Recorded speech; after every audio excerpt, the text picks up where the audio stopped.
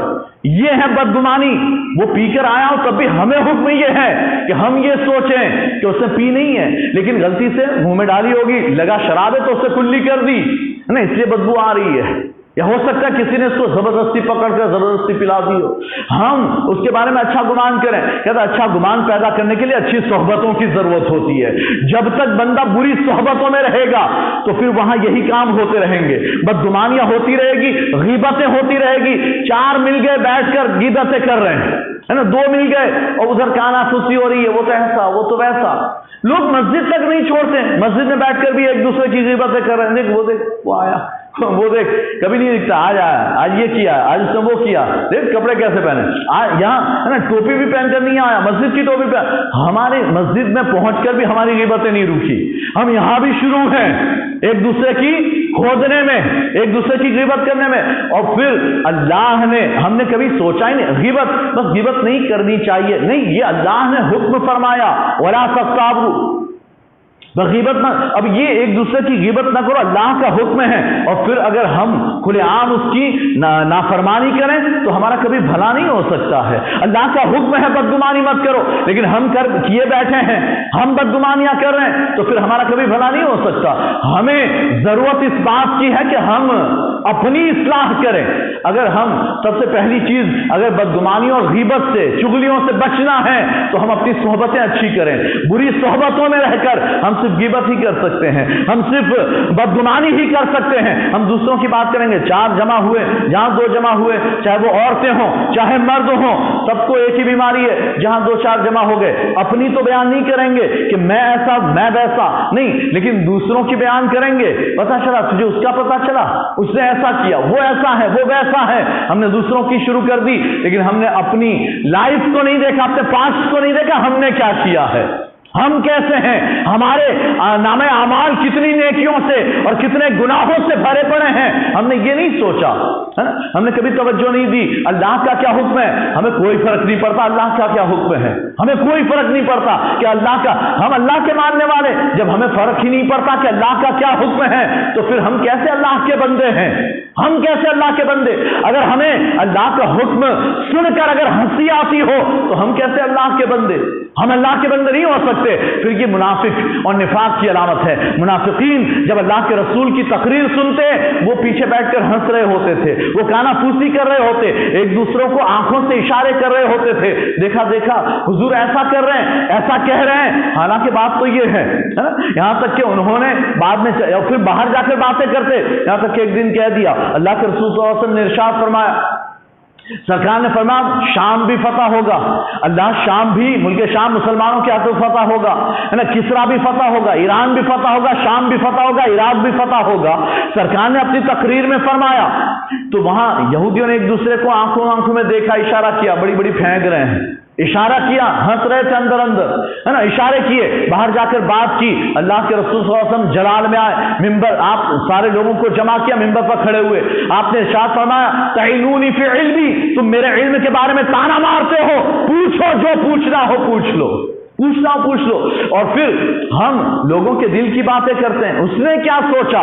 اس نے کیا سوچا، اس کے دل میں کیا ہے، ہم فوراً فیصلے کرتے ہیں۔ ہم نے کسی کو، اگر کوئی بندہ بڑے اطمینان سے نماز پڑھ رہا ہے، ہم سمجھتے ہیں دکھاوا کر رہا ہے، ہو سکتا ہے وہ خلوص کے ساتھ نماز پڑھ رہا ہو، کسی کی آنکھوں میں آنسو، دعا کرتے ہوئے آنسو آ گئے، ہم نے سمجھ لیا ریاکاری کر رہا ہے، دکھاوا کر رہا ہے نا، خالی ہم کو تو کبھی آئے نہیں۔ امام مکحول رضی اللہ تعالیٰ عنہ فرماتے ہیں کہ میں نے ایک بندے کو رو رو کر دعائیں کرتے ہوئے دیکھا تو میں نے دل میں سوچا، میں نے صرف دل میں سوچا کہ ریاکاری کر رہا ہے، رونا آ نہیں رہا ہے، خالی رو رہا ہے نا، کہتے اللہ نے 1 سال تک رونے کی نعمت سے مجھے محروم کر دیا،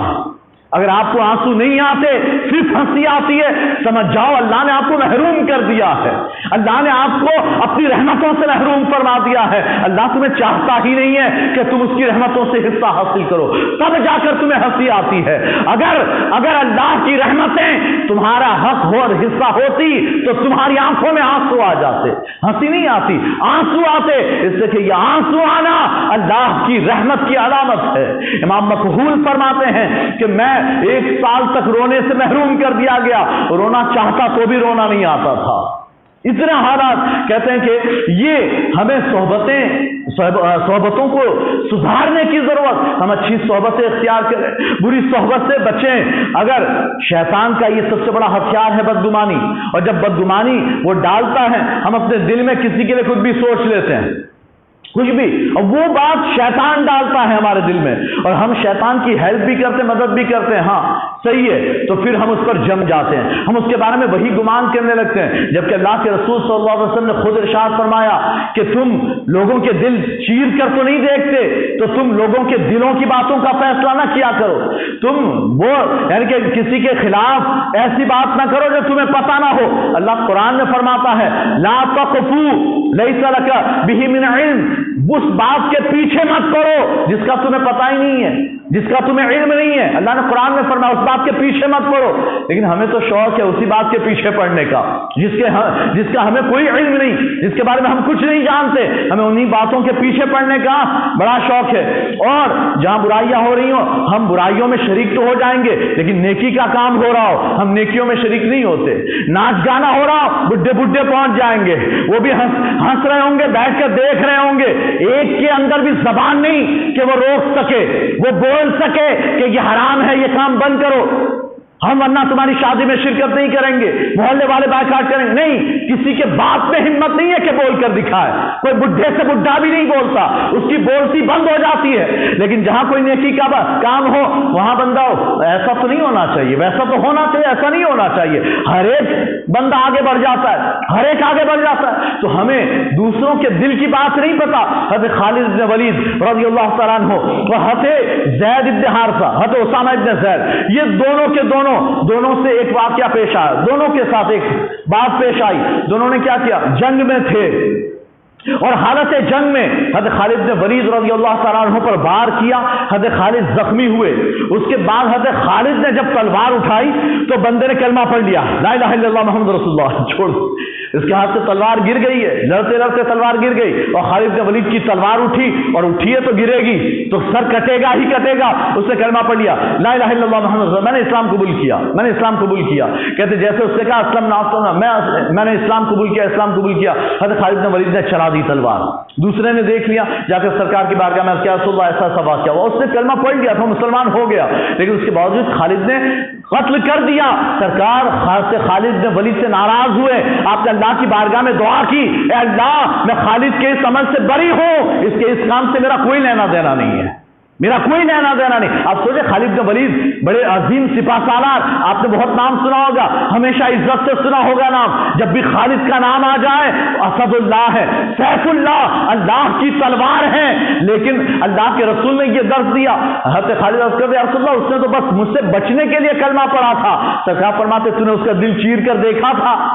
کیا تو نے اس کا دل چیر کر دیکھا؟ حضرت اسامہ کہ آپ کے لاڈلے تھے زید بن حارثہ، ان کے لاڈلے بیٹے حضرت اسامہ کہ اللہ کے رسول بڑی محبت کرتے، لیکن جب انہوں نے یہ کام کیا سرکار وہ ایک بندہ درخت کے پیچھے چھپ گیا، کہتے ہیں اس کے بعد بھی قتل کر دیا، اس سے کلمہ پڑھا، پھر بھی آپ حضرت اسامہ پر ناراض ہوئے، کیوں قتل کیا؟ اس نے کلمہ تو پڑھ لیا تھا، رسول اللہ اس نے تو بچنے کے لیے پڑھا، سرکار فرماتے کیا تو نے اس کا دل چیر کر دیکھا تھا کہ اس نے دل سے پڑھا یا نہیں پڑھا؟ نہیں نا، تو تمہیں یہ حق نہیں، جب پڑھ لیا تھا تو پھر چھوڑ دیتے، ہے نا۔ کہنے کی بات یہ کہ ہم لوگوں کے دلوں کو نہیں جانتے، لوگوں کے دلوں کا جاننے والا اللہ تعالیٰ، اور وہ جانتا ہے پھر بھی چھپاتا ہے، تو ہم تو اللہ کے بندے ہیں، ہمیں زیادہ حق ہے کہ ہم اپنے مومن بھائیوں کی باتوں کو چھپائے۔ لیکن جب تک، میں نے گزشتہ جمعہ کہا تھا، جب تک ہم بولے نہیں ہمارے پیٹوں میں درد شروع ہو جاتا ہے، ہمارے پیٹ درد کرنے لگتے ہیں، ہمیں چین ہی نہیں ملتا۔ خوشی اسی وقت ملتی ہے جب بیان کر دے، جبکہ اس بات کو بیان کرنے میں،